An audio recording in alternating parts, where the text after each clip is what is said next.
I think it's important in the beginning to really focus on what you stand for. And I think it's important to say no to opportunities that don't really fit your vision. Welcome to 20-Minute Leaders. Just sit back, relax, and learn from the leaders of today. It's a journey. Each one is different, unique, inspiring. Let's get started.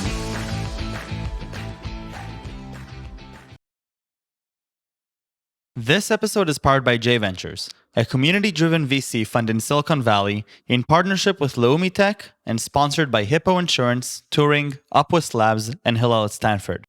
This one is all about drinks, and a lot of them. Welcome Raisa de Haas, the co-founder of Double Dutch. Joyce and Raissa are the dynamic twin co-founders of award-winning UK premium tonic and mixers brand Double Dutch. Since launching in 2015, they have received numerous accolades, with Sir Richard Branson supporting their vision by awarding them a coveted Foodpreneur Award. Additional honors include being featured in the Telegraph's Top 50 Most Ambitious Business Leaders in 2019 and taking a spot on the prestigious Forbes 30 Under 30 Europe list. In just a few years, they have built a multi-million-pound business where most recently also the family Heineken invested a minority stake in. Raisa de Haas, thank you for joining me. How are you? I'm very well. How are you? I'm doing fantastic. Thank you. I'm excited to talk to you about consumer brands, about Double Dutch, about creating a new type of beverage out of London, Forbes 30 Under 30, a little bit about your journey, a little bit about the insights. I've gotten to get, inspired and very much appreciative of building strong consumer brands and how difficult it is and how, both concentrated the market is, but also how it's difficult to be differentiated from others and everything about food tech and being innovative there. It's getting more and more difficult. So Raisa, start me off with your journey. How do you get to, build a company called Double Dutch? So I started Double Dutch about 5 years ago together with my twin sister, and we are Dutch, hence the name, Double Dutch. And we always kind of growing up in the Netherlands, which is the birthplace of gin, we always kind of built up a big passion for spirits and gins, and we grew up a little bit drunk. And our parents, they organized lots of tastings, and we just loved a good drink. But then when we kind of soon realized that choice of tonic waters and mixers was super limited, and it was quite boring. There was premium tonic waters and premium existing flavors, but nothing really different. So my sister and I, during our years at university, we started making our own soft drinks in our kitchen. We brought it to like house parties, and when people came over to our place, we always had our own homemade sodas. And people started calling us the Tonic Twins, and that was it. It was kind of a fun hobby, but never really thought about doing anything serious with it. So then we both studied similar. I studied a master in economics, and my sister a master in finance. So we graduated, and we kind of both went into similar banking finance worlds. But we soon realized that was not really for us. So we quit our jobs after 6 months, and we decided to move to London to study a second master at UCL in London together. So that was a 1-year master in tech entrepreneurship. And the idea of that was to kind of devote your year about building a startup in the fintech space. But we came to London and we saw gin and tonics was massively booming, even more than back home. But choice of tonic waters was as limited as back home. So we also university, can't we skip the whole fintech space and just do it about something that we are really passionate about and write a dissertation about the drinks industry? So they said, yeah, fine, whatever you want to do. So we did a year of market research with lots of bartenders and consumers and kind of looking at where the opportunities laid, and then graduated with the concept of Double Dutch, so more innovative tonic waters that were 100% natural, that were lower in calories, and more particularly focused around cocktails and not just the gin and tonic on its own. And then our university, UCL, gave us a prize for best thesis of the year, and with that they gave us our initial investment. But one of the requirements to get that kind of free funding was to stay in the UK and start Double Dutch in London. Interesting. So that was back in 2015. And we just thought, let's give it a try. We'll see how it goes. And then went really well from the start. We got some good awards from the beginning. Richard Branson voted us as best food and beverage brand, and that kind of gave us national press. He flew us over to the US to pitch for Target, and he gave us lots of mentorship and kind of build it from there.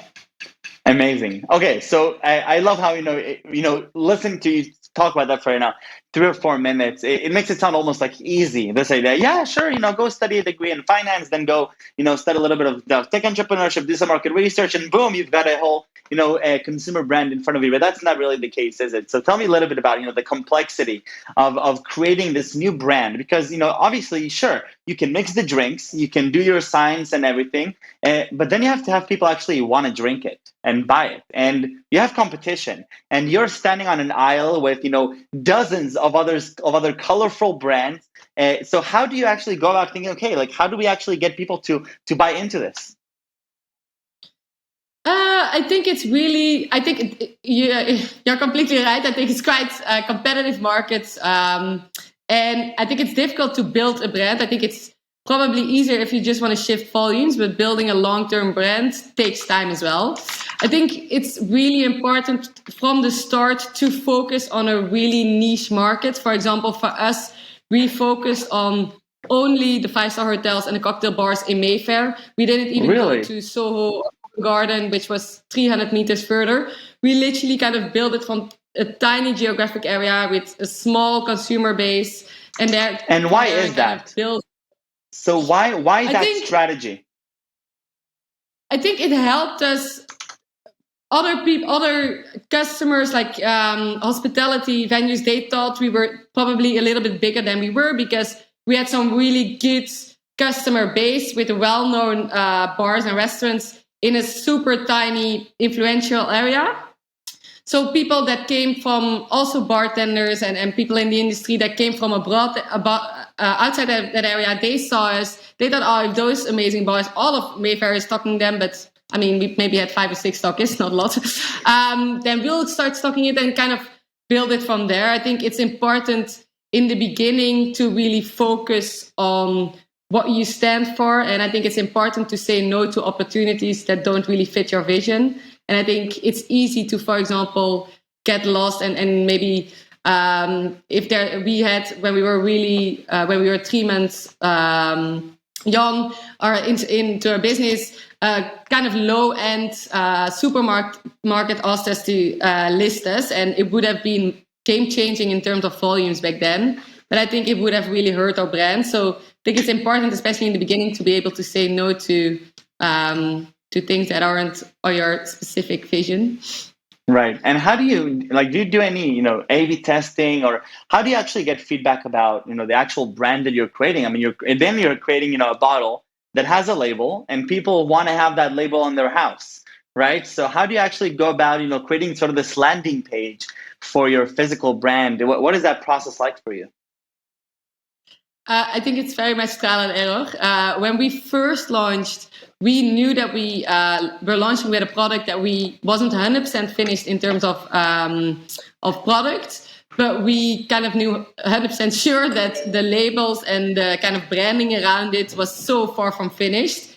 But we had to launch because living in London is very expensive, and we just needed to start selling. But I think in hindsight, it was quite good that we launched with something that wasn't finished, because we got real market feedback, and we got what we thought we would, got the feedback that our labels needed improvement, but we didn't really know in what kind of way. And by selling, actually, people told us you should involve, like, for example, our story more on there.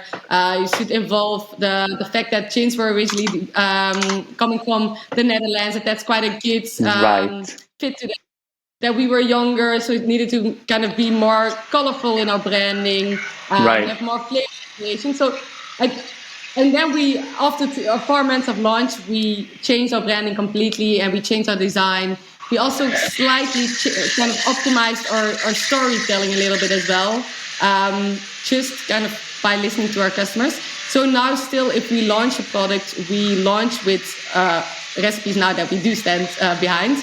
But we're always open to, we always produce quite a small batch in the beginning, and then we change maybe minor things in our next batch based on feedback. And so how many people are actually a part of this team, this double Dutch team that is made of Joyce and Raissa, right? Yeah. We're 20 people in total. So we're quite small still, but growing. And I think for us, we have always had a very outsourced business model. So we work with third-party manufacturers. We we work with, for example, PR agencies, events agencies. We work with lots of agencies outsourced, which probably we'll keep doing. We'll see. But Raisa, tell me a little bit about the most challenging things that you had to encounter, because until now it sounds like a Cinderella story. You go to school, you say we have to make money, so we're going to launch, we're going to sell. You're quickly considered like the go-to gin experts. You're coming from the birthplace of gin, and you automatically start selling to these 5-star hotels and restaurants. So how do you actually what are the biggest challenges that you've had along this path that you had to overcome and say like, wow, like I didn't anticipate this, I didn't expect this? I think the biggest challenge in the beginning was that, so we were very much focused on the hospitality industry, so didn't really look at retail in the beginning. And I think what we also, after doing a year of research to it, we didn't realize that bars and restaurants don't buy from brands directly, they buy from wholesalers. Right. And it was kind of a chicken and the egg problem, because a wholesaler won't list you if you don't have hospitality buying you. Right. But the hospitality won't buy you until you're a wholesaler. And I think that definitely was super difficult. And eventually we signed an exclusivity deal with one wholesaler. We agreed like terrible terms on sale and return with terrible pricing. But then from there on, it kind of went definitely easier after having your first wholesaler on board. And I think also just in the beginning, getting first customers on board, because people always want a brand that's already having some kind of distribution, especially the high-end places. So I think marketing and building loyalty and getting to people's hearts without having the big marketing budgets that other corporates have is definitely a struggle. And I think the only way to get through it is persistence and getting loads of no's before you get your first yes, and kind of building from there. And Raisa, so right now you're selling in Europe and UK. I'm guessing that part of it is coming from online and part of it is coming from physical stores. Is that how it works? So the majority of our business, or at least that was pre-COVID, was coming from the hospitality industry, so bars and restaurants. But now, obviously, that's changed a lot. We do have quite a good number of retailers and physical stores. Online wasn't really ever something that we focused on at all, which I think in hindsight was such a lost channel that we just never looked after. So I do think now we've been developing our own D2C channel, but also working a lot closer with, for example, Amazon and Ocados and online retailers. I think it's a great way to build loyalty and connect with your direct consumers. So I love it. I'm happy with that you're. Tell me a little bit about this, the vision that you have here, because obviously growing a brand it takes a lot of time, and you're building this brand, that's growing and growing. So is there a greater vision for Double Dutch? Do you see yourself, being like the go-to gin, gin mixer, a commodity within the UK and Europe? How do you see it? I think for us, we really want to become a household name in the mixer tonic water market, known for slightly more innovation and excitement into the mixer category. For us, definitely our home market is the UK and will stay the UK. So we're trying to become the number 2 in the UK and number 3 in Europe by driving innovation. But also export, for example, Asia has been really important now during COVID. There's lots of opportunities there. Also in the e-commerce. And we're launching this year also in the US, so that's exciting. Okay, so first of all, I can't wait to order my batch all the way to California. So I'm already excited about that. And tell me a little bit about what you and your team are really excited about, because you're coming from finance. You and your twin sister, you both study economics and finance. It's not the linear trajectory or the expected trajectory. You're going to go into this beverage space. So does that play a role? Do you use what you knew from finance and economics and what you do now? Between my sister and I look after sales and marketing, and Joyce does everything with finance and operations. So I think probably Joyce still uses some of it. I probably forgot everything by now. I don't know. I don't think that, in all honesty, like general studies are massively helpful. But I do think that our last year in entrepreneurship, that really helped us, because we learned little tiny pieces of starting up a company. I think the general overall, I think understanding the basics is important, but it's definitely not a necessity. Right. If there was something that, if I were to come into your offices or talk to your team members and you look at your business, what would be something that like just surprises me? That I'm like, wow, this is like cool. This is new. I didn't anticipate this, except for the fact that it's, twin sisters that are not from the UK that are launching an alcoholic beverage in the UK. I think if you come into our office, you'll probably see over 300 bottles of spirits. So it's probably more than your average pub. 300 for Friday evening with the team. Wow. And do you guys enjoy drinking it as well? Yes, of course. But we also drink it just on its own, not always with alcohol. I love it. No, I think that's fantastic. Raisa, what would be something that you would tell, young people around the world that are thinking of starting their business? Most of the people that I talk to are in technology, they're in startups. But this is very different. It's not, and it's different in perhaps the way you approach the problem and solve it, but it's not different in the mindset. It's not different in the curiosity you need to have, the resilience you need to have, and the passion you need to bring to what you do. So what would be something that you would advise, young people around the world that are saying, I want to start my own business. It may be technology, it may not be. Maybe I want to start a food chain or, a new type of pencil. What would be something that they should keep in mind?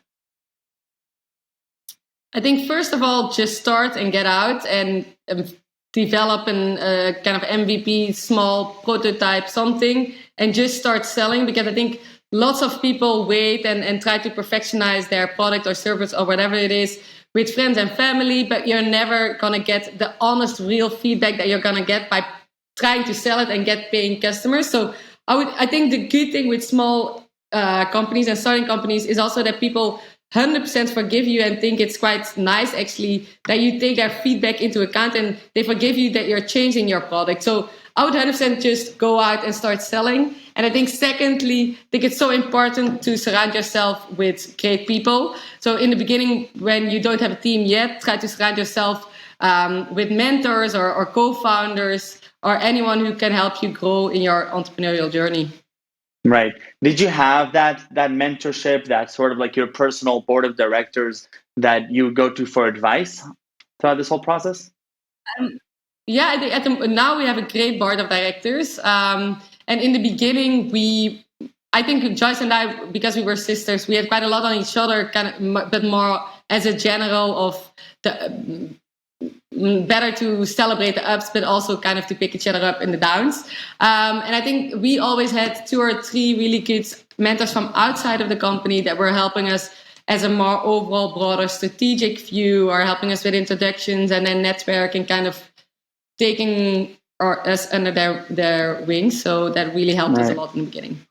I love it. Raisa, I know that you have to go, and I really appreciate you being so generous with your time with me and sharing with me your story. I can't wait to see where Double Dutch takes you. I think that, first of all, going through this journey with your sister, I think it's both, and I'm sure that it's an incredible journey. I'm sure that it's also a difficult one in a lot of areas, but I can't imagine how close it must bring the two of you together. And I think that the innovative part of what you're doing, and obviously you're winning all these awards and the fantastic launch and the fantastic traction. Number 2 in London soon and number 3 in Europe. I think that's just incredible. And I can't wait to see it now spreading all the way in the United States. So really, thank you for taking the time to be here with me. I really appreciate it. I do have the most important question, which is 3 words that you would use to describe yourself. Passionate, hardworking, and resourceful. Resourceful. I need 1 word about that. Why resourceful? I don't know, kind of finding new opportunities, problem solving, not really very much looking into the glass is always half full rather than half empty, and looking into solutions. I don't think I don't really accept no's in for example, pictures or just think persistence maybe. I love it. Raisa, thank you very, very much. Stay safe and stay healthy. And best of luck with Double Dutch. I look forward to seeing it. You too. Thank you so much. Of course. Bye. Thank you. Thank you.